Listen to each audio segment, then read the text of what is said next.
Presidente, gravação iniciada. Muito obrigada. Bom dia. Damos início à sessão da primeira turma ordinária, terceira Câmara, terceira sessão, período da manhã, do dia 28 de janeiro de 2021. Estão presentes conselheiros Ari Vendramini, Marcelo Costa Marques de Oliveira, Marco Antônio Marinho Nunes, Salvador Cândido Brandão Júnior, José Adão Vitorino de Moraes, Semiramis de Oliveira Duro, Sabrina Coutinho Barbosa e eu, Lisiane Angelotti Meira. Nós vamos iniciar essa sessão pelo item 144, cuja recorrente é a IBM Brasil Indústria, Máquina e Serviços Limitada, relatoria da doutora Semiramis, e nós temos a participação do patrono, doutor Felipe Linde Lima. Eu peço, por favor, o apoio que convoca o doutor Felipe. Ok, presidente, farei a convocação. Obrigada. Item 144 da pauta, doutor Felipe, seu processo será julgado agora. Por favor, verifique mensagem privada no chat.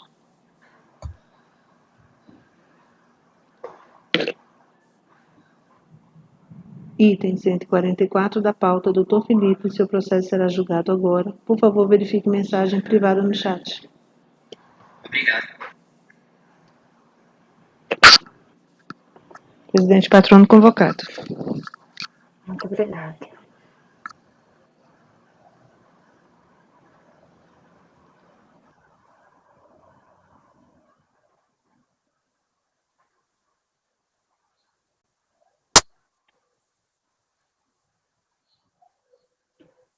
Bom dia, doutor Felipe.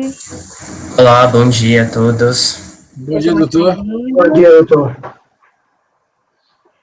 Então, com a sua entrada, nós vamos iniciar o julgamento do item 144, cuja recorrente é a IBM Brasil Indústria Máquinas e Serviços Limitada, de relatoria da doutora Semiramis, com a sua participação, doutor Felipe Linde Lima. O senhor vai só acompanhar, certo?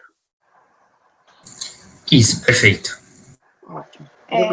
Presidente, nós vamos reiniciar o julgamento, por causa da troca de composição. Doutor Felipe, nós vamos reiniciar o julgamento, porque houve mudança na composição, então, se o senhor quiser sustentar, novamente é possível. Fica a seu critério.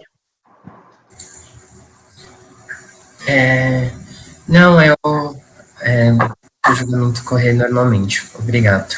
Obrigada. Doutora Semiramis, quando estiver pronta, por favor. Obrigada, presidente. Bom dia a todos. Passando ao relatório, um processo de solicitação de reconhecimento de direito de crédito com base na retificação de uma declaração de importação do contribuinte, registrado em 2000. Esse tem por objeto essa retificação de DI. A retificação da DI foi fundamentado no argumento de que o exportador cometeu erro ao informar a moeda utilizada e o preço unitário das mercadorias, gerando assim um valor aduaneiro muito superior ao real. E, por conseguinte, recolhimento de tributos incidentes na importação em valores maiores que o devido. Então, o cerne da controvérsia está aqui, no momento em que o exportador cometeu o erro ao informar a moeda utilizada e o preço unitário das mercadorias, houve pagamento a maior de tributos. Então, o que a gente discute aqui é quais tributos é possível ele repetir, porque tem aquela questão do 166, né?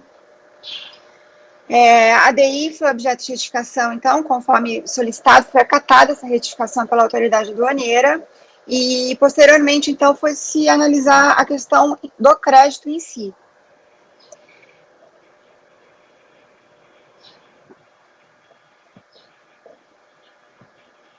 Bom, a recorrente, ela pede a devolução de todos os valores dos tributos aduaneiros, a diferença dos tributos aduaneiros pagos, né, na importação. E foi negado em virtude, só um minuto. Foi deferido parcialmente, perdão, na inspetoria, foi deferido parcialmente. Foi reconhecido apenas o direito de crédito em relação ao valor do imposto de importação.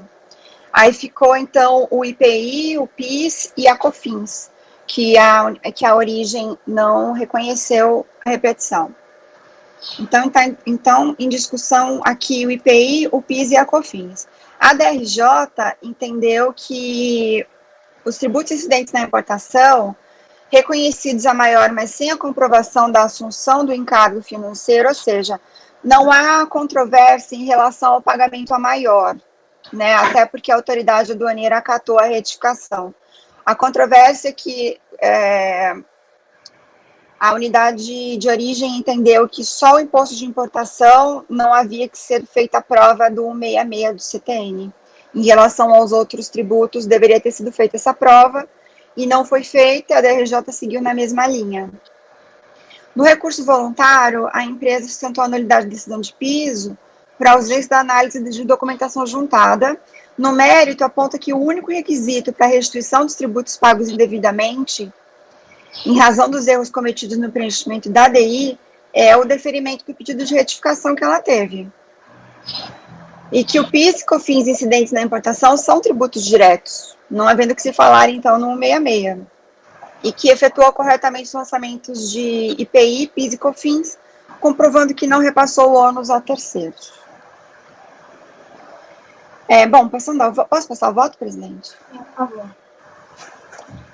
Então, em preliminar, em relação à nulidade da decisão de piso por ausência de análise de documentação juntada, eu entendo que não há qualquer nulidade, porque os documentos foram analisados, o voto condutor da DRJ foi claro ao fundamentar a negativa de provimento no tocante à falta de comprovação da condição do 166 do CTN. E a premissa de análise da DRJ foi o parecer COSIT 47 de 2003, né? É o ato que elas estão vinculadas. A empresa, então, pleiteou a compensação dos tributos relacionados a essa DI, por pagamento a maior em virtude de erro quanto à moeda utilizada, ao valor unitário da mercadoria na condição de venda e a adoção do valor do frete doméstico na origem como valor do frete internacional. O pedido, então, foi acolhido e os tributos foram integralmente recolhidos. Em razão disso, houve o deferimento parcial do direito creditório apenas para o imposto de importação e o indeferimento quanto aos demais. Como já dito, para a fiscalização, em relação ao IPI, PIS e COFINS, era necessária a comprovação do atendimento do artigo 166 do CTN. Portanto, ela intimou a recorrente a apresentar a cópia autenticada dos documentos de folha de registro de entrada, onde constasse a escrituração da nota fiscal de entrada, contrato de câmbio e alterações, folha dos livros de área e razão, onde foram efetuados os registros contábeis da nota fiscal de entrada das mercadorias, da liquidação do câmbio, do imposto de importação, da COFINS, do PIS, folhas do plano de contas, onde estivessem identificadas as contas utilizadas nos citados registros contábeis, e cópia da declaração retificada. Considerando que, em resposta aos termos, foram apresentadas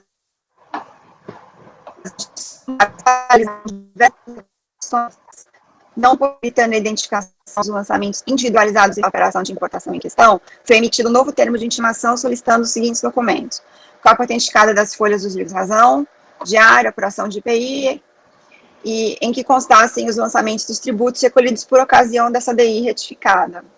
Esclarecimento quanto à forma de contabilização dos valores recolhidos, a maior em decorrência da retificação da DI, comprovando com a apresentação das respectivas cópias autenticadas dos livros, onde constassem os lançamentos e a respectiva contrapartida. De fato, os artigos 13, inciso 3 e 14 da IN 600 de 2005, vigente à época, admitia a restituição de tributo pago além do devido no caso de cancelamento ou retificação de declaração de importação. Contudo, não é o único requisito para embasar o pleito de compensação. Comum com a posição da fiscalização quanto à obrigatoriedade de prova da condição imposta pelo artigo 166 para o IPI. Contudo, não houve a comprovação dos lançamentos contábeis dos valores recolhidos a maior. Recorrente defende que houve a correta escrituração e que estaria claro que não houve repasse do encargo. Ela alega que, por meio da planilha anexada, os valores estão indicados nas linhas tais e tais, a abertura dos valores indicados no voucher final 22, constante da página 18 do livro Razão, valores esses relativos à totalidade dos tributos pagos pela recorrente. Depois de verificado pela recorrente que os valores por ela recolhidos o foram a maior, foi realizado o devido ajuste na contabilização dos mesmos. Com efeito, os referidos valores foram lançados na conta resultado, conforme se pode verificar da cópia do diário e da planilha. não restando com isso quaisquer dúvidas acerca do não repasse dos valores indevidamente recolhidos pela requerente a terceiros, não havendo, por conseguinte, nenhum óbice para que lhe seja assegurada a restituição desses valores. Bom, o pagamento do valor integral dos tributos da DI é incontroverso, entretanto, não houve demonstração das contas representativas do ativo referentes à recuperação de tributos. Desse modo, não ficou comprovado o não repasse. É sabido que, conforme o artigo 170, a compensação depende da comprovação da liquidez e certeza dos créditos. Em vista disso, ausente a prova da condição do 166, restam ausentes a liquidez e certeza do crédito pleiteado de IPI. No tocante ao PIS e COFINS e importação, entendo que a sistemática é outra, inaplicabilidade do 166, por se tratarem de tributos diretos, uma vez que a importação foi em nome próprio. A Lei 10.865, que instituiu o PIS, COFINS e importação, prescreve como contribuinte e sujeito passivo da relação jurídica o importador. Artigo 5º, cito aí para vocês. Por conseguinte, a legislação tributária, ao eleger como contribuinte e sujeito passivo da relação jurídica tributária o importador, então este é o legitimado para pleitear a restituição. Não há que se falar, portanto, na demonstração da condição do 166. Logo, seguem esses tributos a mesma linha do imposto de importação que a própria fiscalização na origem concedeu o crédito. Ademais, uma vez deferida a repetição do IPI, do PIS e da COFINS na importação, obrigatoriamente há que se aplicar a repercussão geral já transitada em julgado do RE 559937, que se refere ao alargamento da base de cálculo dessas contribuições, trazido pelo artigo 7º. Houve a declaração de inconstitucionalidade da inclusão do ICMS, bem como do PIS e COFINS na base de cálculo das próprias contribuições incidentes, sobre a importação de bens e serviços. Aí eu coloco a ementa do julgado, mas é bastante conhecido, né? Este colegiado está vinculado a essa decisão por imperativo do artigo 62, assim, deve ser excluído da base de cálculo do PIS e COFINS importação o valor do ICMS e o valor das próprias contribuições. Minha conclusão, senhora presidente, é por dar parcial provimento ao recurso voluntário, para reconhecer a legitimidade do indébito de PIS, COFINS na importação, bem como para aplicar o disposto no RE 559937. É o voto, presidente. Muito obrigada, doutora Semina, muito bom seu voto. Eu tinha ficado com algumas dúvidas, mas já estão sanadas. Eu apenas discordo em relação à aplicação do RE, como nós já discutimos, não? Mas está perfeito o seu voto, não tem outras observações. E se não houver mais nenhuma questão, podemos passar a votação? Parabéns, doutora Semira. Doutora Ari?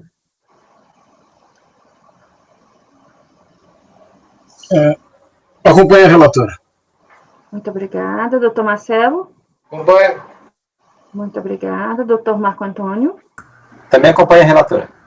Muito obrigada. Doutor Salvador? Acompanho. Muito obrigada. Doutor José Adão? Acompanha a relatora. Muito obrigada. Doutora Sabrina? Acompanho. Muito obrigada. Eu discordo apenas não, apesar que é na importação, desculpe. Então, eu acompanho integralmente, desculpe.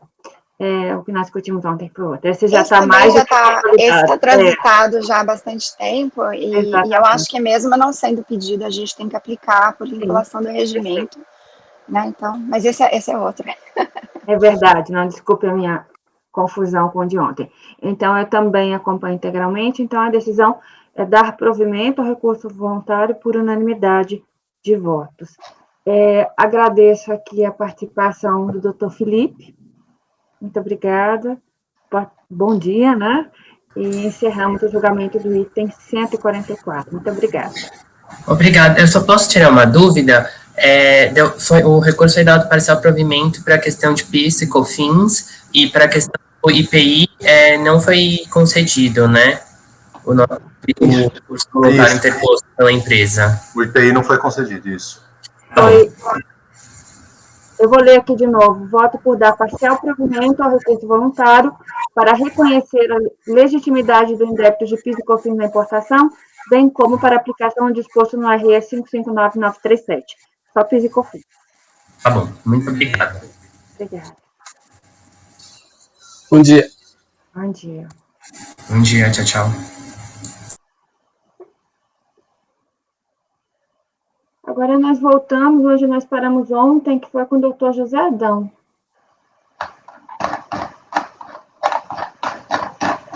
A gente jogou o 72 e não jogou o 73, é isso, doutor José Adão? Sim.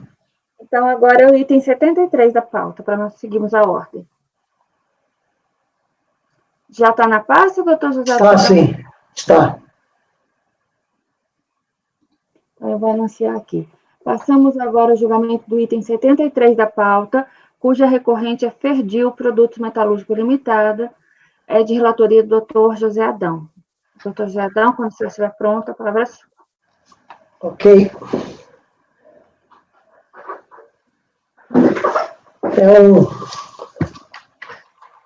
É um processo que trata de decomp. A DRF homologou em parte sob o fundamento que o ressarcimento que o Trovite faz jus foi insuficiente para a homologação integral de todas as decomps. Timado do despacho, ele apresentou manifestação insistindo na homologação integral das decomps, alegando que o crédito presumido do quarto trimestre de 2002 são procedentes todas as alegações de glosa por parte do fisco. Basicamente, isso que ele, apesar de ser um relatório extenso, mas basicamente está contestando essas glosas na manutenção de conformidade. Julgada a manutenção de conformidade, a DRJ jogou improcedente sob o seguinte, conforme a acordo assim emendado. IPI, ressarcimento, parcelamento de processo principal de decorrência. Ao parcelar o crédito tributário vinculado ao processo que contém a reconstituição da escrita fiscal que determinou o lançamento de valores inadimplidos, finda-se o litígio administrativo tanto no processo principal, entre lançamento e ratificação, quanto nos processos decorrentes que obrigam as demandas de compensação lastreadas em pretensos saldos credores trimestrais submetidos ao refazimento da escrita. IPI, crédito presumido, compras de pessoa física. O produtor exportador tem direito à restrição de valores referente a crédito presumido somente quando o fornecedor de insumo seja contribuinte do PIS, PASEP e da COFINS, o que não é o caso das pessoas físicas. IPI, crédito presumido. Compras para o ativo imobilizado. A legitimidade dos itens que comporão a base de cálculo do crédito presumido submete-se sempre ao crivo do PN-CST número 65/79. Segundo o parecer, as opções de partes e peças de máquinas, bem como de equipamentos que não pertencem ao ciclo de transformação de insumos, não serão considerados para a determinação do benefício em questão.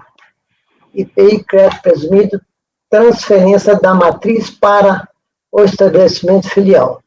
Se do compra das aquisições de insumos já participaram as compras realizadas pela matriz com transferência para as filiais, legítimo se mostra a glosa das notas de transferências, a fim que seja evitada a dupla contagem de valores.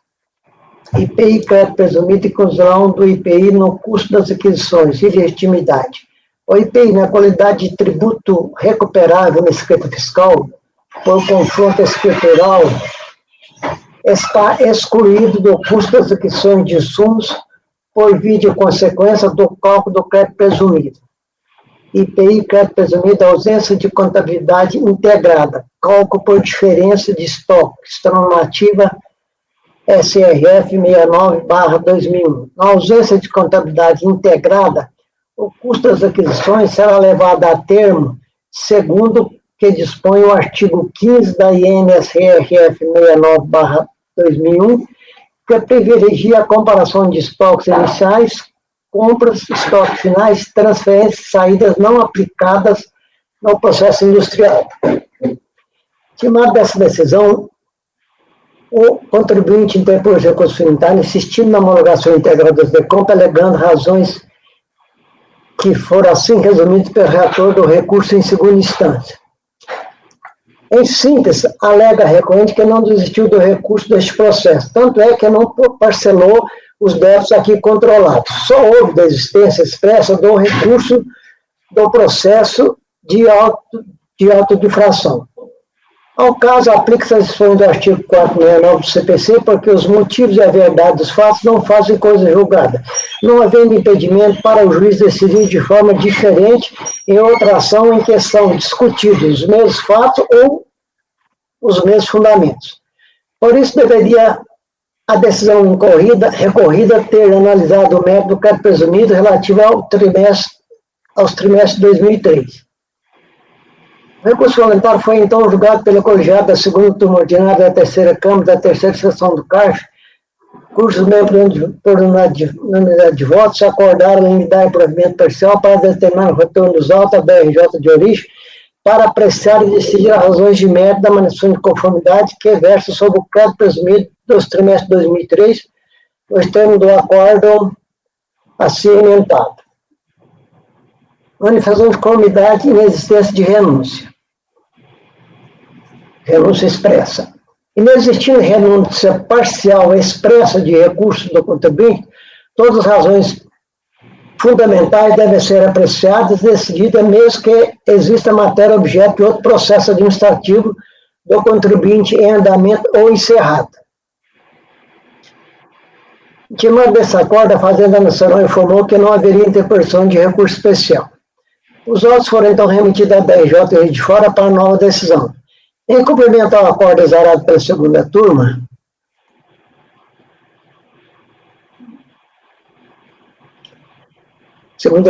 da terceira sessão, aquela da RJ proferiu o acordo às folhas de 96/917, quando o qual julgou improcedente a manifestação de conformidade apresentada pelo contribuinte nos termos da emenda seguinte.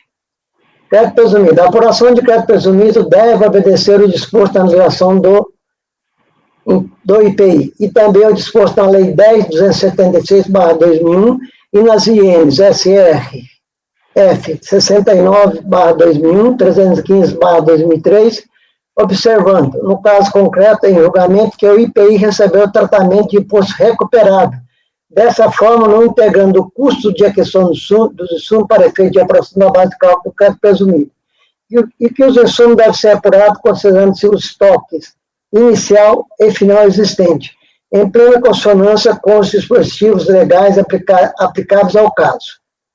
IPI, crédito presumido, comparativo mobilizado. A legitimidade dos itens que comporão a base de cálculo do crédito presumido submete-se sempre ao crivo do PN CSP 65/79. Segundo o parecer, as aquisições de partes e peças de máquinas, bem como de equipamentos que não pertencem ao ciclo de transformação de insumos, não serão considerados para a determinação do benefício em questão. IPI, crédito presumido, transferência de matérias para excelência filial. Segundo, se do conta das aquisições de insumos já participaram das compras realizadas pela matriz, com transferência para filiais, legítimo se mostra a glosa das notas de transferência a fim que seja evitada a dupla contagem de valores. IPI, crédito presumido, inclusão do IPI no custo das aquisições e legitimidade. O IPI, na qualidade de tributo recuperável na escrita fiscal, por confronto escritural, está excluído do custo das aquisições de insumos e, por via de consequência, do qual do crédito presumido. IPI, crédito presumido, ausência de contabilidade integrada, cálculo por diferença de estoque. Instrução SRF 69/2001. Na ausência de contabilidade integrada, o custo das aquisições será levado a termo segundo o que dispõe o artigo 15 da IN 69, que privilegia a comparação de estoques iniciais, compra, estoques finais, transferências e saídas não aplicada ao processo industrial. Timado desse novo acordo, contribuinte dos recursos voluntários, insistindo no reconhecimento do seu direito ao ressarcimento, declarado e compensado nas decorrer de discussão e conselhamento de suas homologações, alegando em síntese que as glosas efetuadas pela fiscalização não procedem por falta de amparo legal. Assim, tem direito ao ressarcimento e compensação dos créditos. 1. Apurado sobre o insumo adquirido de pessoas físicas. 2. Decorrente da inclusão do valor do IPI na base de cálculo do crédito presumido. 3. Decorrente do saldo devedor dos estoques na apuração do crédito presumido do IPI. 4. Decorrente da atualização dos saldos credores pela taxa Selic. 5. apurado sobre materiais classificados equivocadamente como ativo imobilizado. 6, apurado sobre insumos transferidos da matriz para a filial. 7, decorrente da utilização no mês de dezembro de 2002 do fator 0,03 para o cálculo do crédito presumido do IPI. Em suma, é o relatório. Passemos ao julgamento. Na maçã de conformidade, contestou a glosa dos créditos presumidos do IPI, efetuada pela educação e mantida pela DRJ. Aí eu trato aqui, reproduzo aqui os artigos de ambas as leis que tratam aí do crédito presumido, da 9363 e da 10276. E também da gestão normativa e regulamentação desses diplomas legais. Assim, com base nessas normas legais, passemos a análise e julgamento das questões citadas pelo contribuinte do seu recurso voluntário. Primeiro, crédito presumido do IPI sobre adquirido de pessoa física. Então, vou ser bastante sintético com essa seguinte, matéria sumulada, então eu estou aplicando aqui aliás, a súmula não, é matéria de recurso repetitivo, né, que reconhece o direito do contribuinte ao aproveitamento de crédito presumido sobre questões de pessoas físicas. O 2, incluindo o crédito presumido na base de cálculo do próprio IPI na base de cálculo. É imposto recuperável, então, não se... Realmente, aqui o contribuinte não tem razão. O IPI é recuperável, não integra a base de cálculo do crédito presumido. Inclusão do saldo dos estoques da apuração do crédito PA. A fiscalização alterou os créditos presumidos de conformidade com as normas citadas transcritas. Segundo aquelas normas, a pessoa jurídica que não mantiver sistema de discurso coordenado e integrado com a escritura comercial, ou mesmo que mantenha tal sistema, não consiga efetuar os cálculos do crédito presumido, deverá apurar a quantidade de matéria-prima, produto intermediário, material de embalagem e combustível utilizado no processo industrial em cada mês, somando as quantidades em estoque no início do mês com as quantidades adquiridas, e diminuindo o total a soma das quantidades em estoque final do mês, das saídas não aplicadas no processo industrial e das transferências. No exame das partes acessórias, verifica-se que a autoridade administrativa não efetuou a glosa de valor de crédito presumido declarado da comissão pelo contribuinte decorrente da inclusão de estoque mensais de insumos, decorrente de inclusão de saldos mensais de estoque de insumos. Além disso, no momento algum, o contribuinte identificou e demonstrou os valores dos créditos presumidos do IPI que foram causados pela autoridade administrativa pela não inclusão de estoque no início do mês. Então, sem razão, o contribuinte. Atualização dos quadros credores pela taxa Selic, a 4. Isso aqui é a súmula 154. 5. Crédito sobre aquisições, bens classificados e capitalizadamente como do ativo imobilizado. O contribuinte reclama da glosa de crédito que teria apurado sobre bens classificados no ativo imobilizado, mas que, de fato, enquadraria como produtos intermediários. No acordo recorrido, consta expressamente as folhas 912 e 914, que foram causados créditos apurados sobre somente duas notas fiscais, uma de número 1477, folha 382, referente à aquisição de 2 filtros de mangas, e outra de número 1476, referente ao motor VEG alto rendimento. Conforme demonstrado no acordo recorrido, e não contestado pelo contribuinte, ambos os equipamentos não fazem parte de seu processo de produção.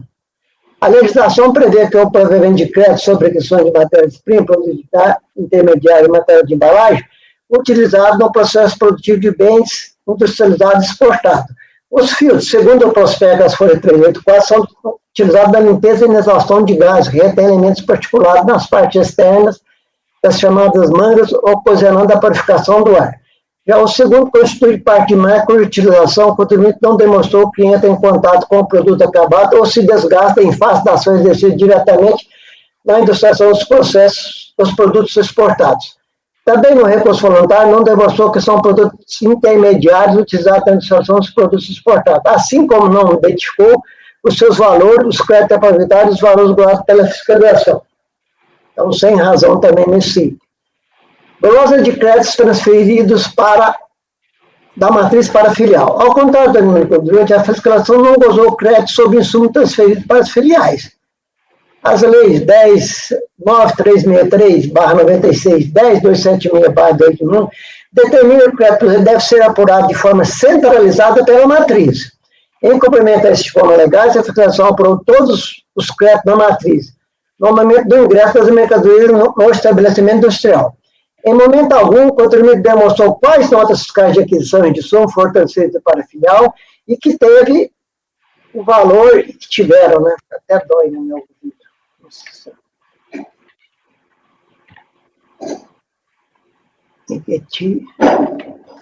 Deram o valor do crédito presumir glosado pela fiscalização. Nenhum demonstrativo foi juntado ao recurso voluntário, demonstrando que os créditos presumidos vinculados aos recursos transferidos foram glosados pela fiscalização. Com a centralização da apuração de crédito na matriz, não há que se falar em glosa de transferência para as filiais. Utilização no mês de dezembro de 2002 do fator modificador no valor de 0,03. Quanto ao crédito presumido decorrente do PIS, a análise e julgamento dessa matéria ficava prejudicada, tendo em vista que, a partir de 1º de dezembro de 2002, quando entrou em vigência a Lei 10.637, conversão do MP de 66, o contribuinte passou a se sujeitar àquela contribuição sobre o regime não cumulativo. Nessa competência, conforme eu estava anteriormente, mais no item 1 deste voto, o contribuinte passou a se quitar diretamente do PIS a alíquota de 1,65 nos termos daquela lei. Já em relação ao COFINS, naquele período ainda não havia sido instituído o regime não cumulativo para essa contribuição. Assim, o fator multiplicador a ser utilizado para o cálculo do crédito presumido da COFINS é de 0,0365 nos termos parágrafo 2º do artigo 1º da Lei 10.273.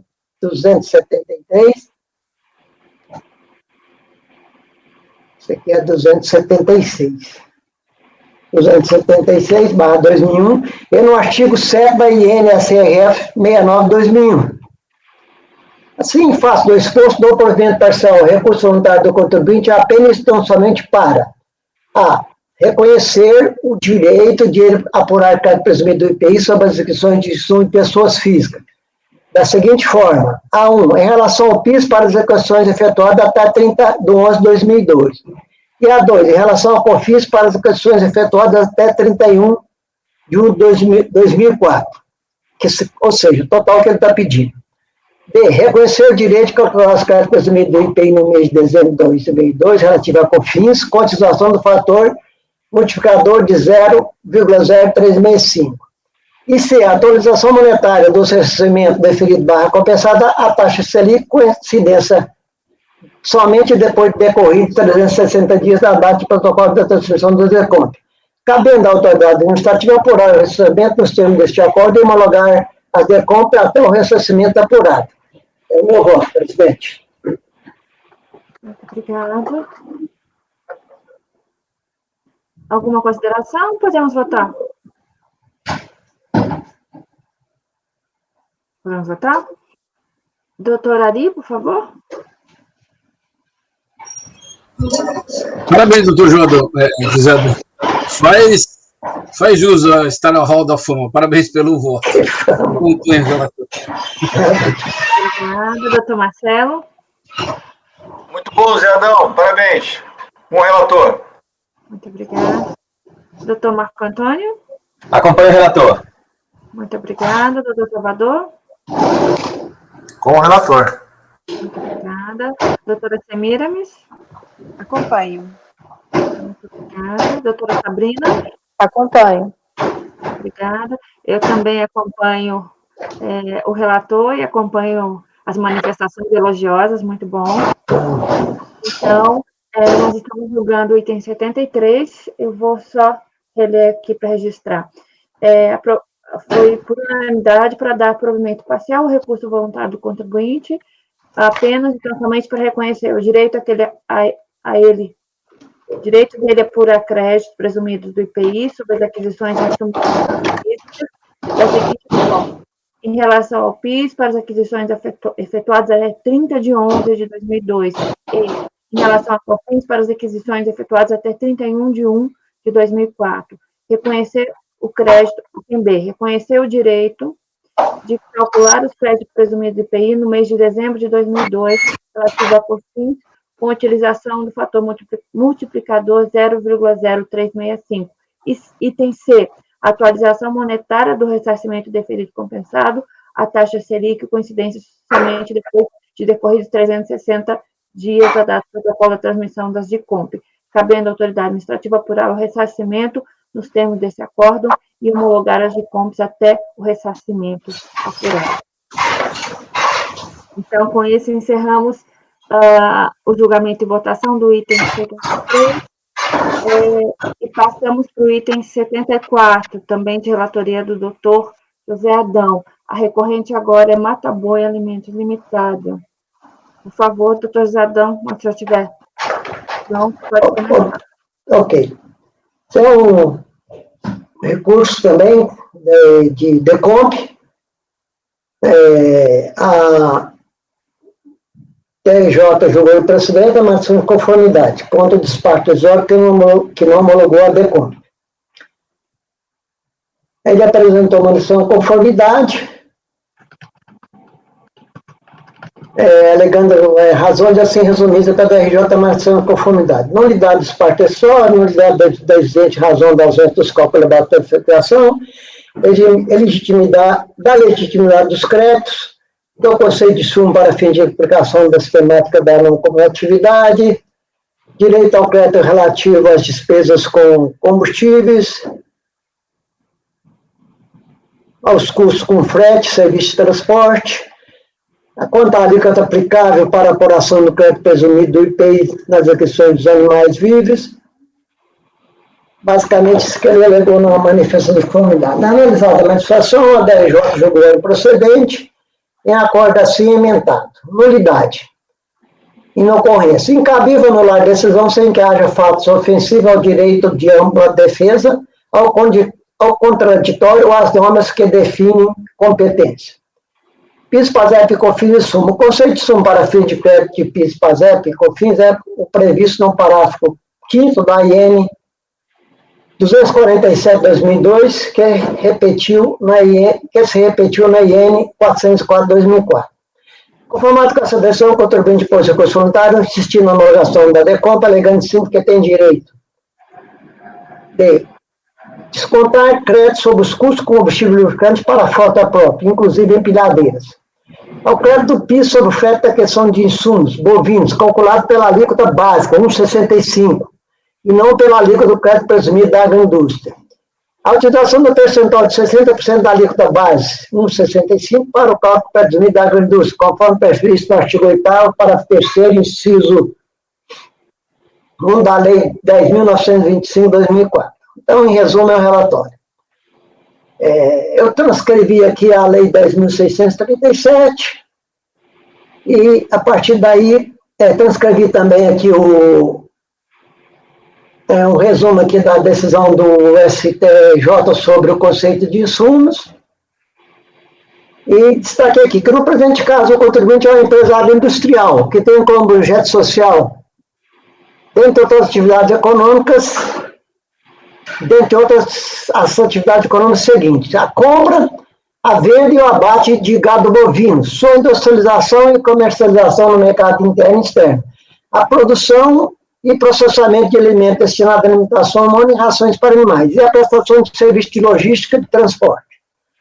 Assim, os custos despesas incorridas com combustíveis, lubrificantes, utilizados na frota própria de caminhões para o transporte de produtos e elaboração entre os estabelecimentos do contribuinte, bem como nas empilhadeiras para a movimentação da produção, geram o crédito da contribuição passiva de desconto do valor calculado sobre o faturamento mensal e o de ressarcimento / compensação do saldo credor trimestral. Também, por força do disposto no artigo 62, no anexo 2 do RICAF, adota-se para os referidos custos / despesa o mesmo entendimento do STJ no RESP 1.221.170, para reconhecer o direito do contribuinte e apurar crédito sobre eles. Quanto à alíquota de cálculo do valor do crédito do PIS sobre o serviço de transporte e frete incorrido na questão de bovinos, a turma aí julgamos nessa mesma reunião agora, ontem, antes de ontem, eu entendo também que ele tem direito à alíquota cheia, de 1,65, apesar de estar transportando matéria-prima que dá direito ao crédito presumido. Já Em relação ao crédito presumido do PIS e COFINS, ao cálculo do crédito PIS e COFINS, e que ele está reclamando que tanto a DRF como a DRJ apuraram o crédito pelaquela alíquota em função da matéria-prima adquirida, e não em função dos produtos fabricados e vendidos. Então, é a súmula 157. Então, em face do exposto, eu dou provimento parcial ao recurso voluntário para reconhecer o direito do contribuinte a apurar crédito sobre os custos / despesas incorridas com combustíveis e lubrificantes utilizados na frota própria de caminhões. Depois eu vou corrigir aqui, que tem aqui uma repetição de palavra aqui. Caminhões utilizados no transporte de produtos de elaboração entre seus estabelecimentos, bem como nas empilhadeiras para a aumentação da produção. Calcular o valor do crédito das contribuições sobre serviço, frete, transporte de matéria-prima, entre parênteses, bovinos, pela alíquota básica, no percentual de 1,65%. E 3, utilizar o percentual de 60% da alíquota prevista no artigo 2º da Lei 10.637 para o cálculo do crédito presumido da agricultura nas inscrições de insumos, bovinos e lenha. Também tem lenha que ele adquire. Cabendo ao autorado administrativo competente apurar o ressarcimento no termo deste acordo e homologar a deconta até o limite apurado. Esse é meu voto, presidente. Ok, muito obrigada. Podemos votar? Doutora Ari? Eu tenho uma observação aqui, eu não sei se cabe ou não. Eu não sei se cabe ao CARF determinar que a delegacia homologue a compensação. Ele está pedindo homologação, né? E quem faz a homologação sempre é a autoridade administrativa. Então, por isso que eu não pus homólogo. Então, na minha opinião, nós nunca citamos esse termo homologação de decomp, porque a gente acha que a nossa turma, pelo menos, acha que o CARF não tem competência para determinar se deve homologar ou não. Porque na compensação tem aquela compensação de ofício, às vezes tem débito, então pode ser que eles nem homologuem a compensação. Exclusivo da delegacia. Não, é só uma observação. Tá, não, eu falo o seguinte, aqui o cara está pedindo homologação. E eu estou reconhecendo que ele tem direito a um crédito suplementar. Só que eu não sei se esse crédito é suficiente para homologar integralmente.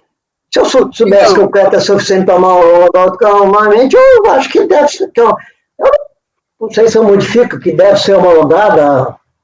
Mas também aqui, para mim, é questão de semântica, porque de qualquer maneira, quem vai, se deve homologar ou determina que se homologue, não vai alterar, afinal, porque quem homologa sempre é a autoridade administrativa. Tá certo. Eu só digo isso porque lá na ponta, lá na execução, a equipe que faz a compensação pode entender que o CARF está determinando que se homologue a compensação nesse limite, sem a interferência do delegado. É só isso, uma questão de interpretação lá na ponta. É um detalhe só. Mas cabe ao senhor, se o senhor acha que está bom, concordo. Não, eu aceito sugestão, porque eu praticamente, minha vida toda foi em julgamento. Eu posso falar que quase não tive experiência em DRF. Pois é.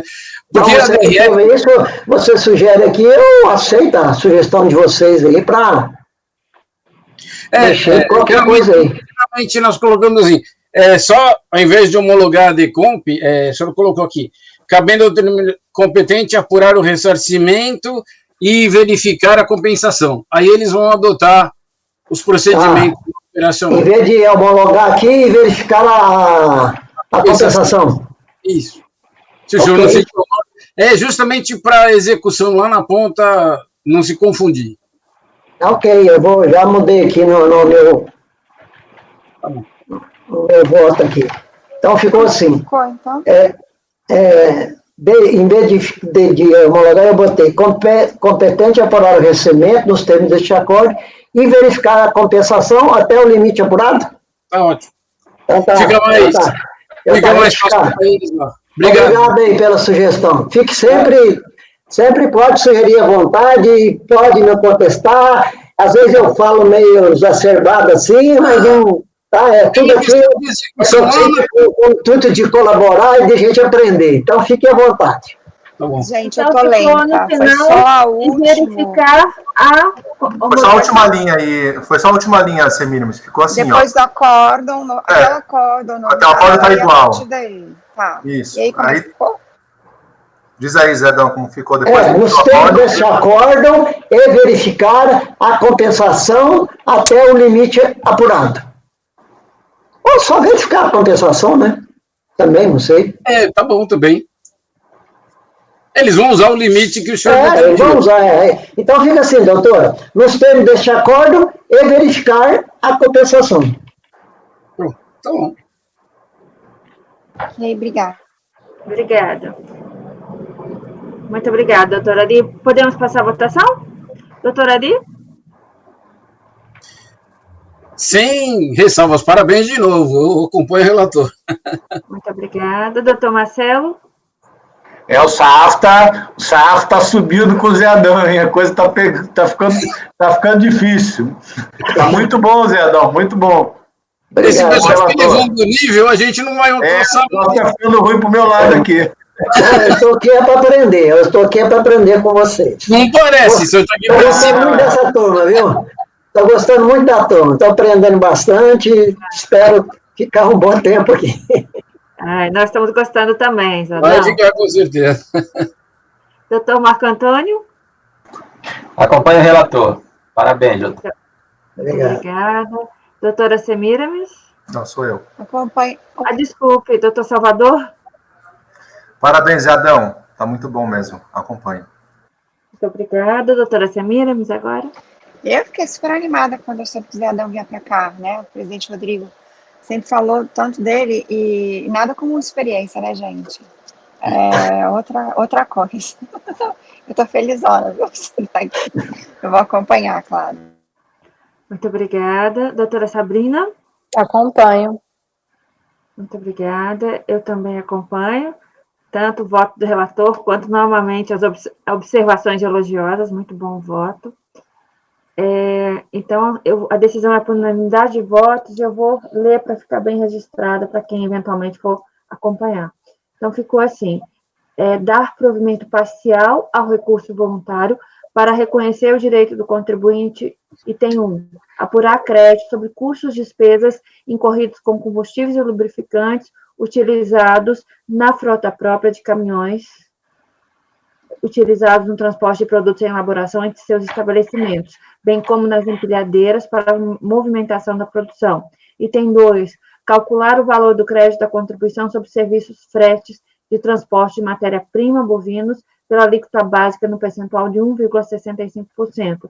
Item 3, utilizar o percentual de 60% da alíquota previsto no artigo 2º da Lei 10.637 de 2002 para o cálculo de crédito presumido da agroindústria nas aquisições de insumos bovinos e lenha, cabendo à autoridade administrativa competente apurar ressarcimento nos termos desse acordo e verificar a compensação. Então, essa decisão foi por unanimidade de votos, e eu encerro o julgamento do item 74. Presidente, são repetitivos os seguintes? O item 74 é paradigma para julgamento dos processos constantes do item 75 a 79. Então, o resultado do julgamento será aplicado aos repetitivos 75 a 79. Bom, com isso também encerramos o julgamento do 75 a 79 e passamos agora para o item 87. Doutor José Adão também, recorrente novamente Mata Boi. Doutor José Adão, o senhor já pronto, a palavra é sua. Não é 83? É 83, presidente. 83 não foi retirado, então... Não. Bom, aqui na pauta anotada não. 82, sim. Ok, então, vamos corrigir. Nós passamos ao julgamento do item 83, cuja recorrente é Mata Boi Alimentos Limitada, também de relatoria do Dr. José Adão. José Adão, por favor. Presidente, esse processo é exatamente igual ao outro. Só muda aqui o período de apuração. Inclusive, é PIS, PASEP. Então, se vocês concordarem, eu só alterar a final do voto lá, que eu coloquei. Você puder ler, então, só a conclusão para nós? Conclusão. Então, em face do exposto, da movimentação recurso voluntário para reconhecer o direito do contribuinte, apurar crédito sobre os custos da despesa incorrida com combustível lubrificante, utilizados na frota própria de caminhões para o transporte de produtos de elaboração entre seus estabelecimentos, bem como nas empilhadeiras para a movimentação da produção. Calcular o valor do crédito da contribuição sobre os serviços, frete e transporte de matéria-prima entre parentes bovinos pela alíquota básica, no percentual de 1,65%. E 3. Utilizar o percentual de 60% da alíquota prevista no artigo 2º da Lei 10.637 para o cálculo do crédito presumido da agroindústria nas aquisições de insumos, entre parentes bovinos e leite, cabendo à autoridade administrativa competente apurar o ressarcimento dos termos deste acordo e verificar a compensação. Ok, muito obrigada. Podemos votar, doutora Ari, por favor? Acompanho o relator. Muito obrigada. Doutor Marcelo? Acompanha. Obrigada. Doutor Marco Antônio? Também acompanho. Muito obrigada. Doutor Salvador? Acompanho. Obrigada. Doutora Semiramis? Acompanho. Obrigada. Doutora Sabrina? Acompanho. Muito obrigada. Eu também acompanho. Então, o item 83, a decisão é por unanimidade de votos para dar provimento parcial nos termos da conclusão do relator. Encerramos a votação do item 83 e agora sim passamos ao item 87, também de relatoria do Dr. José Adão, cuja recorrente é a mesma, Mataboa Alimentos Limitada. Dr. José Adão, quando o senhor tiver em condições, por favor. Pois não, vamos lá. Esse daqui tem mais algumas despesas aqui.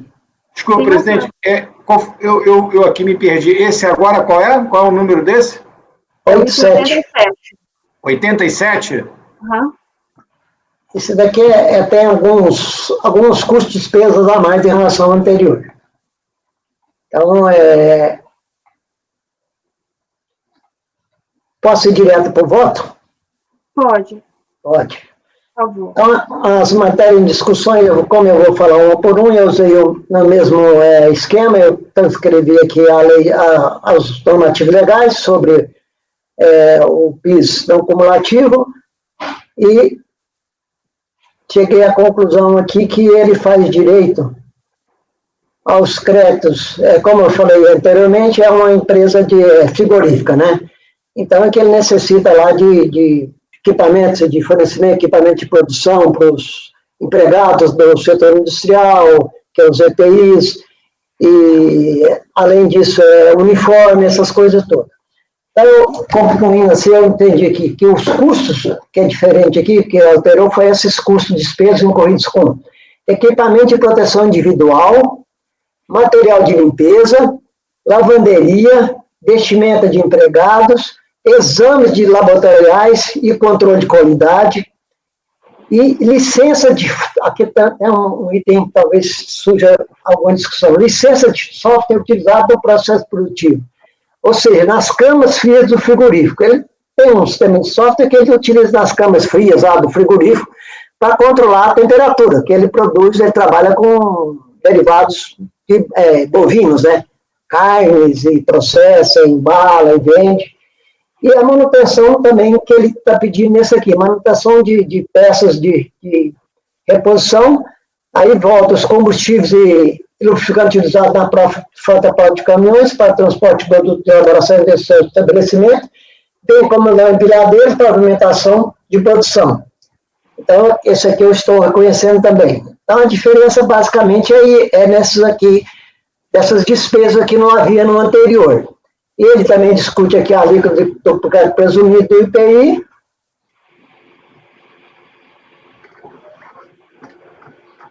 e a alíquota do serviço, que é a cheia, que nós já decidimos.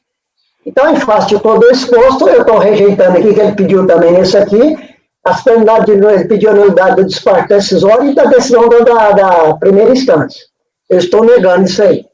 E, no momento, eu estou dando provimento parcial ao recurso voluntário para reconhecer o direito do contribuinte. Esse parcial aqui é porque cabe à unidade de origem apurar os créditos, se são suficientes ou não. Né?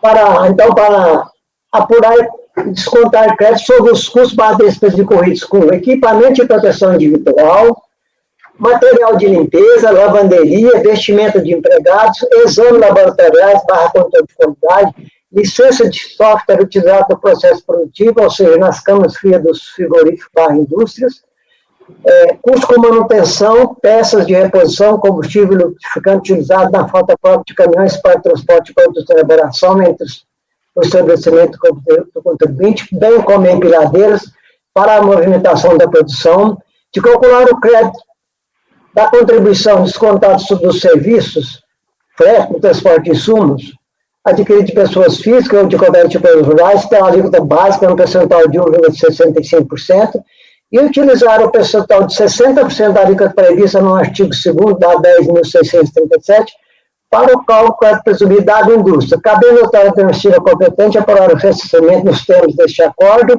e verificar a compensação.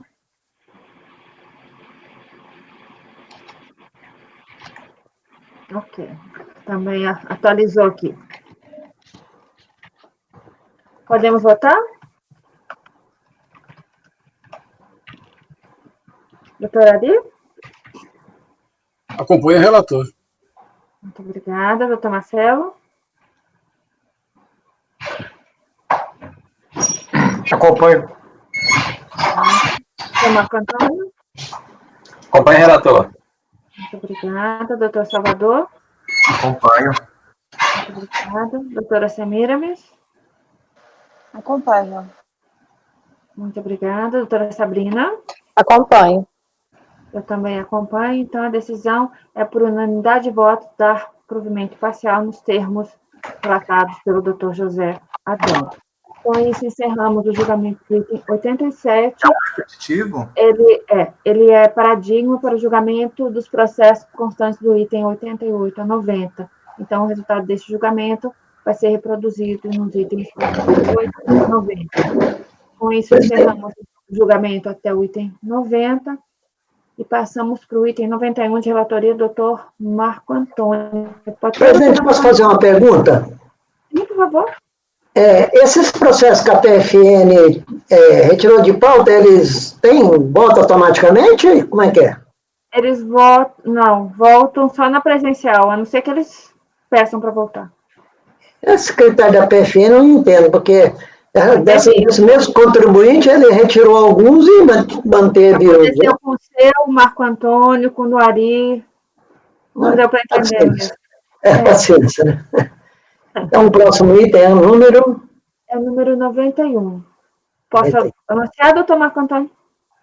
Pode anunciar, estou preparado aqui. Vamos julgar cada um ou os dois em conjunto? Eu tenho uma ideia. O primeiro, ele é mais completo, porque tem uma argumentação a mais. Mas o assunto, a matéria, a origem do crédito é toda igual. Julgamos junto?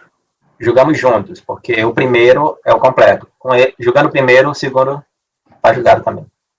Tá certo. Então, vamos passar para os itens 91 e 92, cuja recorrente é Real Seguros Vida e Previdência S.A., de relatoria do Dr. Marco Antônio. Dr. Marco Antônio, por favor.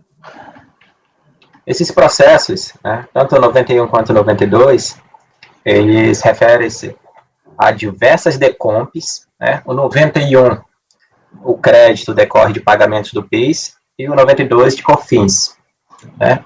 O que a unidade de origem fez? Ela verificou essas declarações em conjunto. O contribuinte, ele alega que cometeu um erro de não excluir da base de cálculo das contribuições valores referentes a devoluções, resgates, aliás, devoluções não, resgates de VGBL, né? VGBL. E vocês podem dar uma olhada aí na página 4 do relatório, tem aí os períodos de apuração, os DAFs e o valor do crédito que ele considerou para elaborar todas essas decompes que estão expostas aí na folha 3. Então, a unidade de origem pegou todas essas declarações, né, separou o que era de PIS, colocou nesse processo aqui, e o que é de COFINS colocou no item 92, e fez análise. Essa análise foi concluída da seguinte forma. Letra A, revisar de ofício e considerar sem efeito a homologação da compensação declarada por meio das perdecontas abaixo, realizando os procedimentos necessários nos sistemas de controle de compensação. Por que tem esse primeiro item? Porque, conforme a recorrente ia transmitindo as declarações, algumas foram homologadas, outras não foram analisadas e outras foram não homologadas. Então, ele pegou tudo isso, vamos fazer aqui essa análise integral, intimar o contribuinte, né, verificar o que ele tem a dizer e, a partir de então, analisar. Aí, a conclusão é essa. Aí, na letra B, não homologar as compensações descritas nas decomps no quadro acima e no quadro abaixo. Não homologar. Essas aqui estavam pendentes de análise, então não homologou. Aí, cobrar os débitos das duas, tanto da letra A quanto da B. Aí, na D, ratificar os despachos de não homologação das decomps abaixo. Já havia despacho decisório, não homologando, né, por ausência de crédito, essas aqui, então eles ratificaram por meio de despacho decisório. Eu vou só colocar aqui uma coisa. Só um minutinho, por favor. Aí, nas referidas declarações de compensação, o crédito decorre de pagamento indevido ao maior do tributo PIS, aqui nesse processo, né, código de receita 4574 PIS, entidades financeiras equiparadas, referentes aos DARFs dos períodos de apuração que vão de janeiro de 2004 a 5 de 2004. Aí a planilha aí de como seria a demonstração do crédito dele. Então, eu estou adotando aqui o relatório da DRJ, e eu vou expor aqui para melhor entendimento, né, apenas os principais trechos que eu deixei aqui já separado para ler aqui para vocês. Na fase lá de verificação pela unidade de origem, a interessada foi intimada a esclarecer e comprovar a origem dos créditos. Tá? Em atendimento, a contribuinte apresentou a apuração, isso eu estou na página 5, tá? A contribuinte apresentou a apuração das bases de cálculos, original e alteração, motivado por um recálculo efetuado na época devido à dedução das despesas com resgates de VGBL, Vida Gerador de Benefício Livre. Essa recorrente, ela é uma seguradora. Então, os resgates dos produtos de acumulação com cláusula de sobrevivência, VGBL, Vida Individual, se constitui efetivamente em restituições ou cancelamentos, posto que representam a devolução de recursos acumulados pelos titulares face à sua desistência de permanecer como segurado, não se configurando nessa hipótese a características de indenização, porquanto ainda não são cumpridas as condições estabelecidas nas cláusulas contratuais atinentes ao seguro. Mesma caracterização das restituições e cancelamentos dos produtos de PGBL, entendimento este também compartilhado pela SUSEP. Né? Então, esse foi o esclarecimento prestado à unidade de origem. E aí, concluiu a autoridade fiscal, inexiste qualquer previsão para a dedução de despesas com resgates de VGBL, para apuração da base de cálculo do PIS e no outro processo também de COFINS. Né? Então, a fiscalização remata que não se deve confundir a competência da SUSEP para, dentre outras competências, normatizar a contabilidade das pessoas jurídicas do segmento com a competência da União de legislar sobre tributos federais e, por intermédio da Secretaria da Receita Federal, arrecadá-los na forma da lei e dos atos normativos expedidos. Então, a autoridade disse que a competência tributária é da Receita e não da SUSEP. A SUSEP tem outra competência diversa dessa. Logo, se vou voltar aqui um pouquinho. A unidade prossegue aqui, estou lá na página agora, página 6, final. A origem do direito creditório pretendido foi a exclusão das despesas de resgates de VGBL, como demonstrado nas próprias planilhas apresentadas pelo contribuinte. No entanto, essa exclusão provou-se indevida, como demonstrado acima, após citar a legislação que trata do assunto. Né? Em especial, aí, essa INSRF 247, /02, que tem exposto aí as exclusões específicas da base de cálculo. Pelo contrário, o pagamento era devido. Dessa forma, não existe direito creditório a ser compensado e, consequentemente, não se homologam as compensações declaradas da forma como eu expus acima. Na manifestação de inconformidade, preliminarmente, a recorrente requereu a suspensão do crédito tributário. Ela fez um resumo dos fatos, né, e ela atentou aqui para uma situação. Ela requer a homologação tácita de uma dessas DECOMPs diante da ciência do despacho decisório em 10/11/2009, então após 5 anos. Em relação a uma dessas declarações que não foram homologadas, ela requer a homologação tácita, quer que seja declarada a homologação tácita.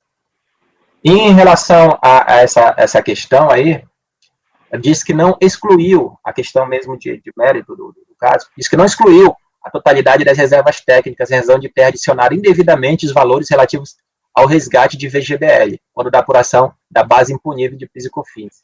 Explica que a não dedução advém de procedimento contábil, à época, no sentido de reduzir o saldo da conta variação de provisão técnica, indicando pelo valor líquido, sem considerar os recursos dos resgates de VGBL. Nesse contexto, teria apurado uma base majorada, pagando indevidamente essas contribuições. Entende que o procedimento contábil definido pela SUSEP, a SUSEP que define a contabilidade, né, não pode ter consequência tributária diferente daquela prescrita pela legislação pátria. Né? E coloca aí em suas palavras o entendimento, né? E acrescenta que a sistemática adotada para a contabilização dos valores não modificou a natureza de não tributável pelo PIS e COFINS. Apreciado isso na DRJ, né, a DRJ considerou que, de fato, inexistiria previsão para essa dedução, né, e que, portanto, a manifestação seria improcedente. No recurso voluntário, os argumentos foram reapresentados e, basicamente, esse é o relatório, senhora presidente. Muito obrigada. Podemos passar agora? Por favor. Sem problemas. No voto tem preliminares. Então, a primeira é a suspensão da exigibilidade dos débitos compensados. Eu falo aqui que essa suspensão ela decorre de lei, não há por que a gente se manifestar. Na parte, nesse tópico 2.2 aí, a decisão em conjunto dos processos. Ela requer que os processos sejam todos analisados em conjunto. Né? Eu estou aqui, em síntese, dizendo que isso foi feito pela unidade de origem, foi feito na DRJ, não há por que ser diferente aqui no CAF, até atendendo o princípio da celeridade, e também porque todos esses processos estão reunidos de PIS, né, no item 91. Então, assim como, eu vou colocar apenas a parte da conclusão lá embaixo, na página 11, assim como fez a DRJ, o presente julgamento será estendido a todos os processos apensos aos presentes autos, cujo crédito pleiteado pela recorrente decorra da mesma origem, a saber, a dedução de despesas com resgate de VGBL, nas bases de cálculo das contribuições recolhidas no período de fevereiro a junho de 2004.